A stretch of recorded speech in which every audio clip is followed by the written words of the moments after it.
Hi there, welcome back to a new episode of Project 25. If you're new here, welcome. I hope that you enjoy the conversation. I'm very happy to share today's episode with you because I spoke with Salima Stanley-Bhanji. Salima is turning 45 this year. She is a lawyer, advocate, filmmaker, and mother.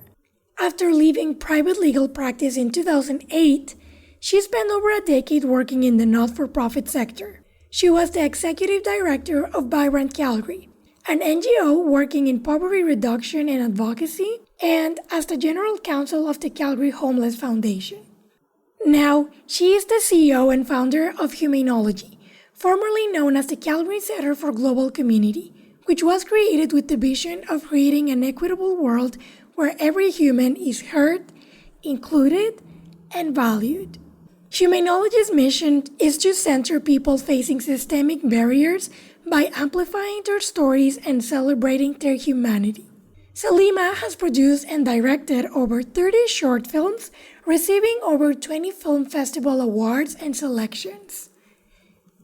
She is also passionate about elevating the voices of people who are underrepresented and have intersectional identities, which is one of the reasons I was super excited to speak with her.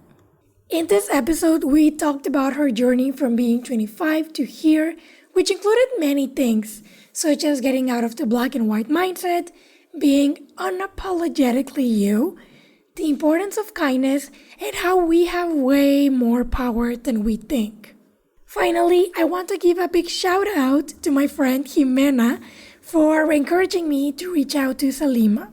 Stay here because this was an amazing and inspiring conversation filled with profound thoughts and advice. Also, Salima's voice is incredibly soothing. You are going to love it! Project 25 was born out of the obsession that we have of figuring things out. Being a 25-year-old or a 20-something is weird because it's fun, confusing, and exciting all at once. It's an age where we realize that maybe the goals we had for ourselves weren't really ours to begin with. An age of tons of learning and unlearning, and an age of frequently asking ourselves, what am I doing? And that leaves us with a lot of uncertainty. I'm Andrea Juarez, and I created this project after hitting my quarter-life crisis. I decided to look for answers and ask my family members, friends, and people I admire about their experiences being 25. What has changed, what they've learned, and their advice for the new generation of 20-somethings. There is a lot to live and learn, and I am a firm believer that listening is a powerful tool. Even if all the answers are within us, by listening to others, we can feel understood, but also reflect on ourselves, learn, and think about what we want for our present and for our future.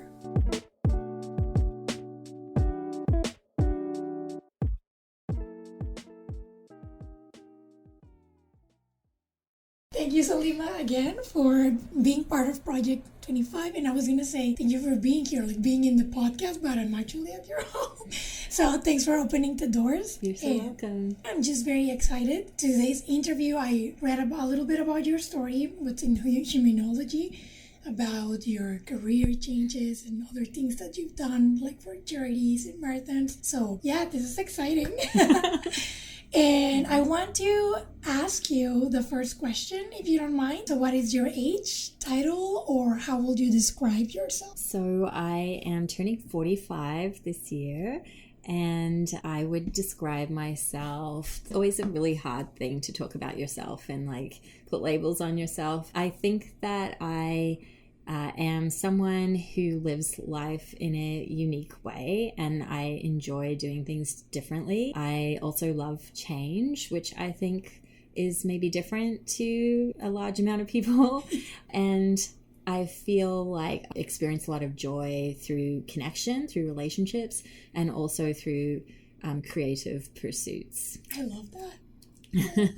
I would also say that I describe myself as a citizen of the world, though I live here in Calgary, Alberta. I don't necessarily really believe in the idea of like nations, and I have traveled a lot in the past and felt myself be really comfortable and really at home in so many different places in the world, and just see that same sort of like common thread of humanity in all people in all places. And I am also a mother, which has just been the last 5 years of my life journey and has been a really beautiful one, sometimes sleepless one. And I also really like sleep, which is one of the challenges of motherhood. But yeah, and I'm just happy to meet you today and be on your cool podcast. Thank you. Yeah, I'm excited just with you saying that, like being a citizen of the world and just feeling yourself at home in many places. Like, yeah, I'm excited for the next couple of questions. I imagine you feel a bit like that. Is that? Yeah. Well, because I mean, I haven't lived in many places, only like in Mexico and Canada, but still, like I met incredible people, and like in my travels too, like it's funny because the world sometimes can feel really huge, but at the same time it's so small. Mm-hmm. Like I was in Colombia in December and we met a man from Calgary. He owned like an Italian restaurant and he lived in Bridgeland all his life. And like, but if you don't talk to people, you don't know that, you don't realize that. So I don't know, I think, I also enjoy connections and just meeting people and messaging them randomly, like, as you can tell. Yeah, like how we met, which is so awesome. Yeah. So, and Salima, I want to ask you, what did you do when you were 25? So, were you studying or were you working or did you have any hobbies? So, back when I was 25, I was in law school. So, I was studying law at the University of Calgary. And I felt like I was doing what I was supposed to be doing. Like although I wasn't like the best student, I really felt lucky to be doing what I was doing, having the opportunity to study law.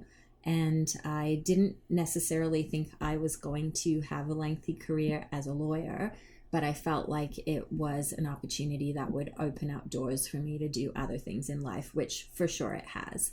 I had a group of friends. I was very, through, like I just moved to Calgary for the purpose of studying law. And so I had a group of friends very much connected to all of that.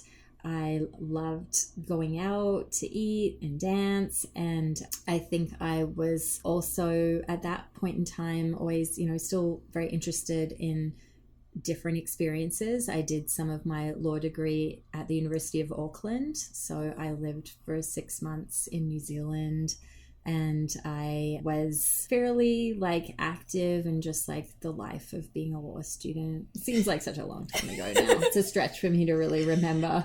But yeah, that is what was going on. That's so cool. And I like, that sounds really cool. New Zealand. Yeah, it was neat because I grew up in Australia, but I had never ever been to New Zealand before until after I immigrated to Canada. And what I found in New Zealand was like this adaptation of a culture I was familiar with, the Australian sort of culture. It was similar, like the New Zealanders were similar to Australians and yet so different. And I liked those differences and it was cool to spend time there. Yeah, that's so cool. I've always wanted to go to Australia, just with so much nature, in like New Zealand too. And yeah, it's definitely a neat part of the world. At the same time, I don't really miss living there. Yeah, I'm happy to be here. Oh yeah, there is that, like snakes and spiders and things like that. Yeah, but at least there's like no bears or like cougars and coyotes and yeah.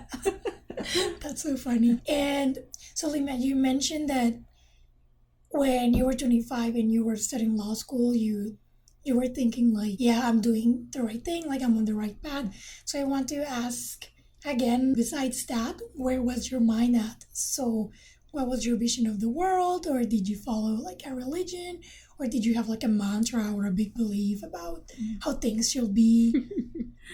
When I look back at myself when I was younger, I feel like I was a little more black and white. I think part of that was because I hadn't had as many experiences. I hadn't seen people close to me go through really difficult situations and be confronted with some of like the harsh realities of being alive. And also I I think that with time and so many different relationships and experiences, you just start to see that there's so much gray area in terms of like what's right and what's wrong. And so I feel like at that stage in my life, there was a lot less gray. And so there was more certainty and more confidence in some senses because the world seemed less complex. Whereas now I feel like I appreciate that, there's so much gray, there's so much nuance, there's so much complexity, and that makes it more challenging sometimes to like navigate this thing called life. And that also makes me more humble. So 25-year-old me was pretty confident, thought she knew a lot, and yet was really only just beginning, I think. She was starting to question the faith that she had grown up with.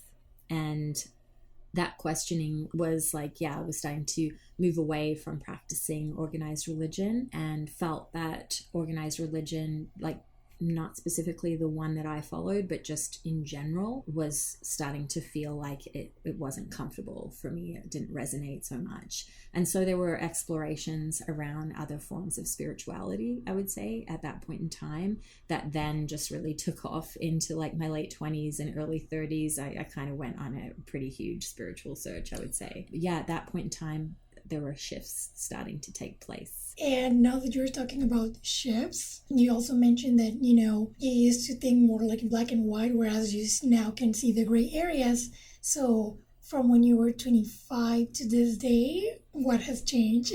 I know many things, I can imagine. But like in the world, in yourself? In the world, I see a lot of positive changes. I think that at the time when I was growing up and in my mid-20s, just in terms of things like diversity and inclusion, I don't feel like I truly felt at home in the world, partly because of, my racial identity and how I growing up in a place that wasn't multicultural, where, almost everyone around me was white, and I didn't see myself that way, didn't identify that way, and grew up in a multiracial family. So I think that with time, just the way that the world has evolved, I feel like a greater sense of belonging as a person of color who is multiracial in this world. So that's nice for sure. I think that in myself, I feel more at home in myself as well. And that has probably come at a cost in terms of like having difficult experiences, going through personal suffering, and exploring depths of myself that I hadn't in my mid-20s, allowing me to get to know myself better and to understand like just the topography of my, even just like my emotional world, and what things I need to do to respect that and to be well and, happy in this world and to thrive. So just better self-understanding. And I feel like I've always been pretty authentic. Like I've always just kind of been who I am. But an evolving thing is just being like less apologetic for being who you are, right? Like I think that can be really hard even still today. Like sometimes if you have opinions or you want things done a certain way, or, in doing the work that I do, or if you want to communicate a hard truth, sometimes it can be really challenging to do that and to feel like, but I want people to like me, and I don't want to come across, as aggressive, or the word that comes to mind, the B word, and especially as you gain more experience and knowledge and competency and expertise in different fields, then you can start to become more intimidating to people. And so sometimes living your truth has other layers of challenge. So that living my truth, right? Like I think that's an evolving journey. Yeah, I love that. Just like yourself unapologetically. And I think that I don't know if men experience that.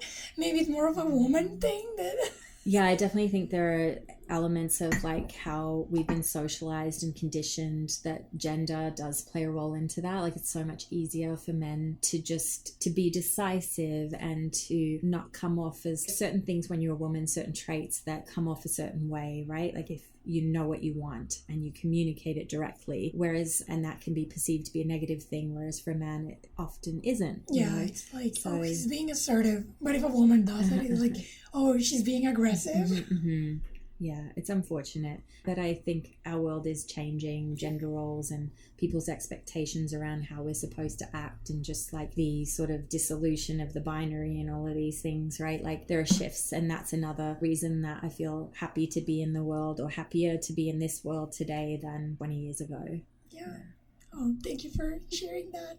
Salima, I want to ask you, you talk a little bit about living your truth. And I also read that, for example, you were a lawyer for a bit and then started working in the nonprofit world and then created Humainologie. So I want to ask you, what do you do now and what are your beliefs? I co-founded an organization called Humainologie in, I think, 2016. It's a nonprofit and a charity. And really at the core of our values and our mission is amplifying and celebrating the voices, the stories, the humanity of people who've experienced systemic barriers. And it's work that comes from the heart for me, which is a real privilege to get to do. And it's creative storytelling. You know, we tell a lot of stories through short film. And part of what I really love about the work is that we really value the people whose stories we tell. And so the process that we undergo while telling their stories, sharing their stories, finding out about them is really in some ways just a process of like friendship, the evolution of friendship in a lot of cases. And that's really special and beautiful. And so I feel lucky to do the work I do. I think the other part of the question, I believe in less than I did in my mid-20s.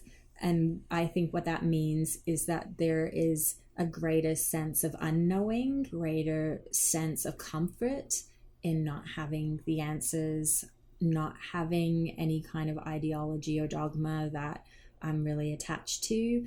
And it's interesting because initially, I was involved in religious practice, then that morphed into kind of a spiritual practice, and then I got involved with this other kind of practice that was sort of about letting go of a spiritual practice, but was still a practice. And so now I even hesitate to say I'm spiritual. I just feel like whatever I am, whatever it is, it's like undefinable, and it's even hard to put words to it. And ultimately, that sense of not knowing, you know, not being able to explain why we're here or the meaning of things is something that I think I embrace in a bigger way than I did when I was 25. Yeah, that's amazing, because I find that in this age, like at least in my experience, like I want to know everything. That's why I'm asking all these questions. So how old are you? I just turned 26, like in last month. Cool. Yeah, okay. But I really liked doing the project, so I was like, I'm gonna keep doing it. But yeah, it's interesting you say that, because I interviewed my friend's mother and she told me that, you know, there are some things that don't have an answer, and that's okay. And I was like, wow, like that's such an amazing point of view. Yeah, and I feel like definitely that. And one of the other things too that I feel myself always considering is like two things can be true even though they don't sit well together, or they sort of cancel each other out or seem like they're opposing. They could still be true at the same time. I think that we're just so bound by like logic and reason, and we try to make sense out of things where those rules actually don't really apply, those rules of logic and reason. Like we're trying to figure out this whole existential questions with a tool that is so small. We're trying to answer a question that's so big. So for me, I think, yeah, just greater and greater comfort in like not knowing, not having answers. And, you know, and sometimes I would say that I do have answers, but sometimes they maybe also come more from my intuition, from a sense of knowing, not from a space that maybe is in my head. I love that. Thank you for saying that. And Salima, I also wanted to ask you, you mentioned Humainologie and that it started in 2016. And But like, how did it start? So like, what you said that it's close to your heart. So, but yeah, like, what moved you to spread this empathy and creating inclusion and reducing discrimination? I know you mentioned a little bit, but yeah, if you can elaborate. Yeah, I think it was probably the combination of an opportunity that I got to lead an organization originally called the Calgary Center for Global Community, was sort of operating name. We kind of, rebranded things to Humainologie. So that opportunity came about for me. And I think that what I brought forward was a commitment to making this world a better place. But the way in which I wanted to do that, I think, was in a way that is relatable for people and that's like everyday sort of thing versus, oh, you need to go work for an NGO on the other side of the world. Or I just wanted to, like, how can we make things better for everyone, kind of every moment, every person, every moment, right? So that was sort of where it started, and just doors opened in the way of like filmmaking, connections were made, things started to spontaneously happen. And sometimes I think that happens, right, when you almost like get led somewhere versus like intentionally having a plan and trying to make it happen. So there was a little bit of magic, I suppose, that kind of unraveled to lead me to today. Yeah, I love that, like, because it, like you mentioned, I guess like one person at a time, being kind, being empathetic. I think it's a similar, like Humans of New York, like will have that similar concept as well, where it's like you don't need to like go like somewhere else, like to volunteer. Like you can also be nice to people and help in any way that you can, if you can, right? Yeah, I mean, there's so much that you can just do inside your own self and inside your own relationships, even if it's just listening a little better, putting your phone away and being more present with the people in your life, or, or just a moment of eye contact with a stranger, right? Sometimes can be really meaningful. Like we don't really know what other people are going through, what's happening in their heads. And sometimes just a moment of connection can be just what somebody needed on that day in that moment. So I think that we have more power than we sometimes believe. And I think that when we also consider many people doing something small, the power of that is also very significant. Yeah, thank you for saying that. I totally agree. And I also meant to ask you, what has been your biggest challenge and how did you deal with it or dealt with it? I don't know if this would be my biggest challenge, but a challenge, and this kind of goes back to, I think, what, your podcast focuses on, is that I think as a younger person, I had fairly specific ideas of what I thought my life was going to be like and what I wanted to have happen in my life. And I think that probably didn't serve me because my life hasn't turned out that way. I haven't checked off all the boxes that I had when I was 25. And I think it probably has taken me time and difficulty to arrive at a place where I'm accept and more than okay with what my life is. And perhaps if I didn't have like those boxes or those ideas that were so sort of specific or rigid to begin with, maybe I would have ended up here more gracefully. And I think ultimately what I've learned is that life can take shape in unimaginable ways, and things can happen that you never would have planned or hoped for. And yet you can find yourself in a place where this is perfect. I can't imagine myself being somewhere else. Yeah, like a place where you are satisfied. Yeah, so I think that getting here definitely required me to extend my views on things, my perceptions about what a life should look like, what a good life should look like, what a perfect life should look like for me, and to expand, what is possible for us and what can bring us happiness. And can we be just like that much more flexible about how life can take shape and open? Yeah. Yeah, like be open to possibilities and just let life surprise you. I love it. And Salima, can you share now about a time in which you succeeded? What happened and what did you do?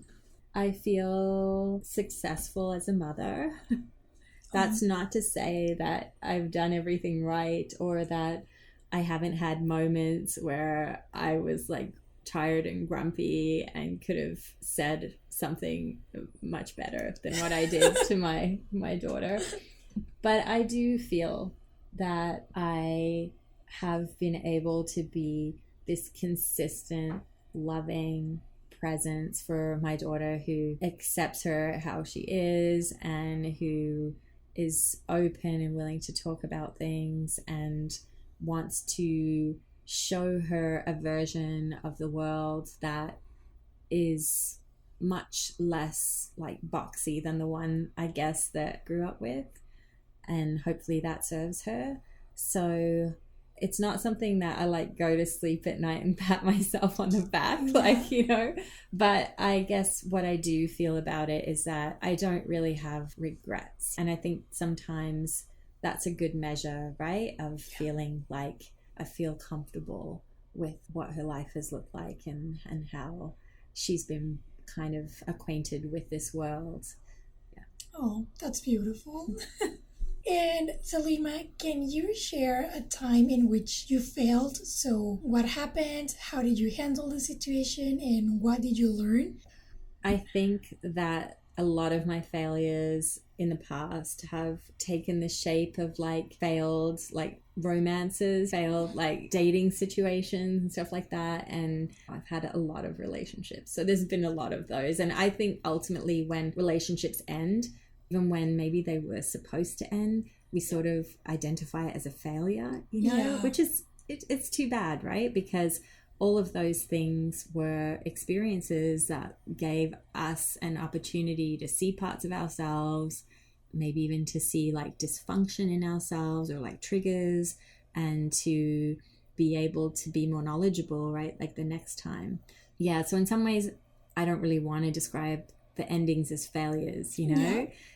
But I feel like at the time of, I very often did that. They felt like failures. Right? Like that didn't work out. Like, and always that sort of tendency to say like, well, what did I do wrong? How did I contribute to this situation? And I think that probably for me, like so much of my growth and learning has come from all of those chances to be connected to other people and to see sides of myself, and really like to see that how different people bring out different parts of you. And I think that in terms of dealing with those failures, sometimes it's been with a lot of crying, which is very therapeutic.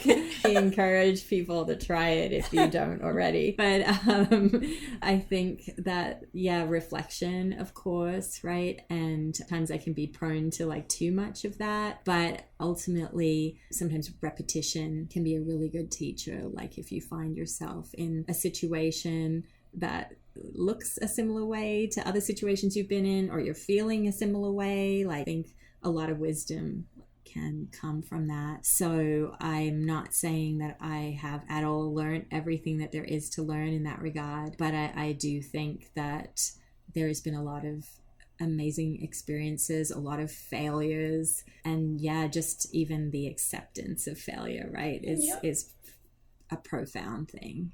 Like to not be afraid of it. Like, try and try again, and to be able to realize how resilient you are, right? That you can go through failure repeatedly and still be here and still be happy, and still be willing to also put yourself forth for the next thing and the next thing.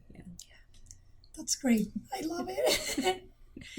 And Salima, what has motivated you, or what motivates you? Sunshine definitely motivates me.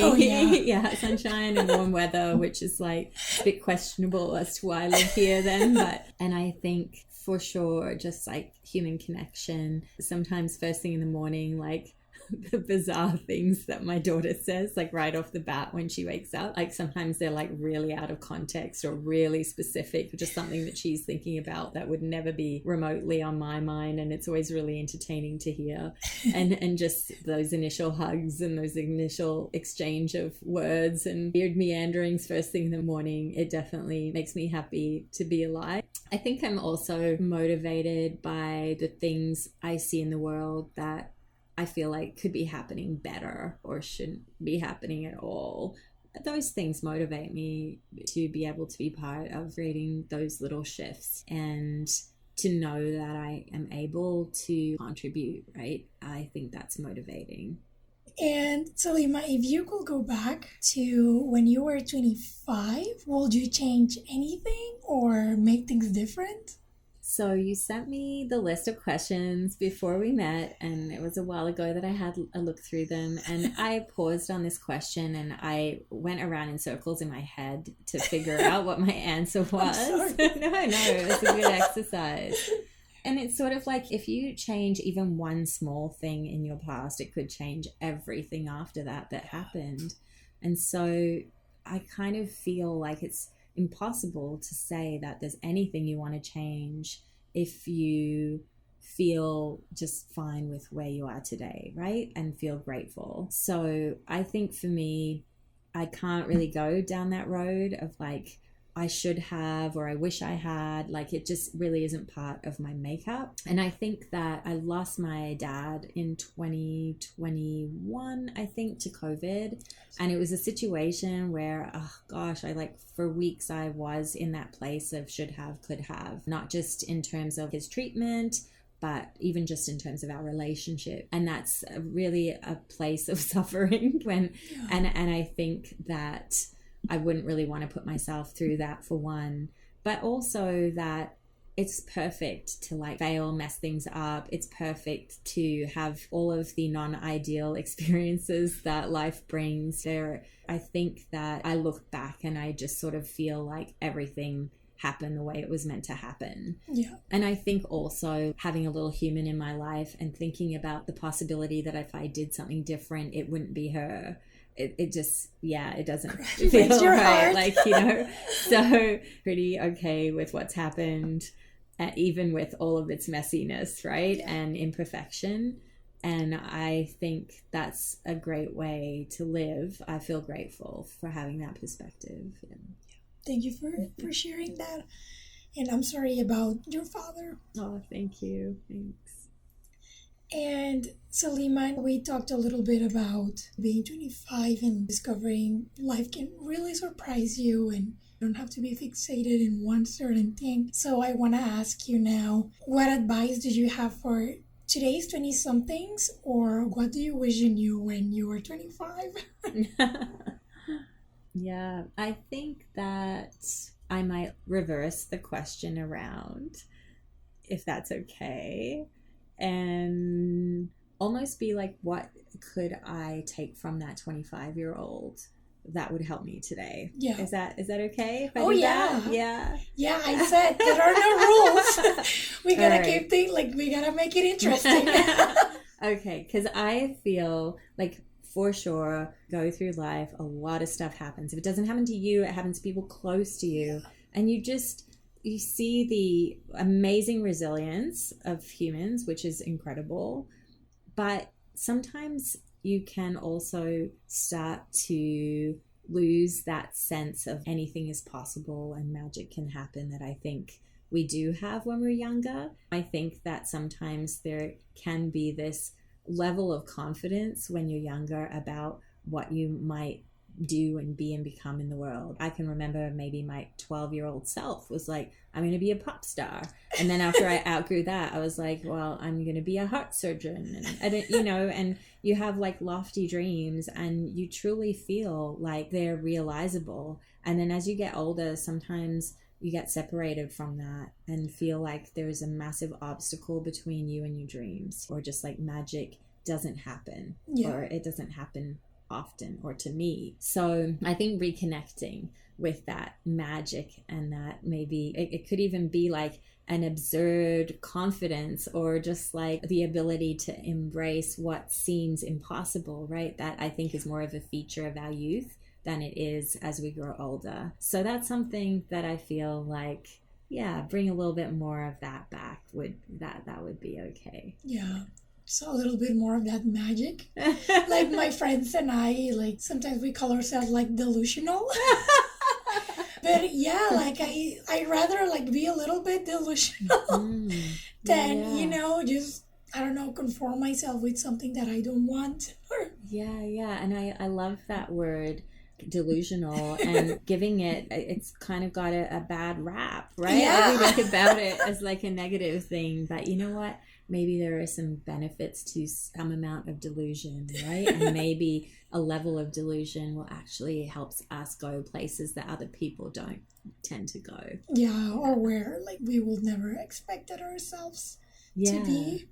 And one of the things that, like, I read that book a while ago, I skimmed it, the 4-hour work week or something, I think it's called, or 5 hour, I don't know how many hours, but it's not very many. And in that book, one of the things I really remembered that the author wrote about was that if you aim for these impossible things, there's not a lot of other people aiming for those things, like, so you don't have much competition. Whereas if you aim for the predictable, if you aim for like the average thing, you have a lot of competition because that's where everyone else is aiming. And I think that's a beautiful thing, yes. Right? Like, yeah, it's an interesting perspective and smart too. Yeah, right. Yeah. Yeah, and I'm just gonna ask the last question. Okay. This has been lovely. Thank you for your time. Having me. Is there anything you'd like to share that you think it's important and I didn't ask? Well, you asked a lot of great questions. I feel like I talked about myself more than I like to. And I really don't have a whole lot that's coming up that I want to add. I mean, maybe just a last parting remark, like if anyone is in their 20s and is listening to this, is just be you, go easy on yourself. It's so easy to be critical and to not give ourselves space to a lot of mistakes. And I just actually literally came from a coffee with a friend who's in her 20s and yes. we were talking about that. And personally, I think life does get easier with age. I feel like the 20s and 30s for me and for many people that I know are really challenging years. And I do think that life gets easier as we become more settled in our own selves. So for anyone who's like having a hard time, I would just say that like it does get better. That's my feeling anyways. Yeah, like this too shall pass. Yeah, exactly. That's a good one. I love that one. Yeah. Thank you so much for thank you for having me. Yeah. Thank you very much for listening. If you'd like to support the show, please share this episode with your friends or with someone who may benefit from this conversation. You can also rate the show and leave a review and follow it on Instagram at project25.podcast. And if you'd like to share your story or know someone who does, feel free to email me at andrea.project25@gmail.com. You can also send me your comments and suggestions in case you want to see someone here. And that's all from me. I'll see you next week. Bye-bye.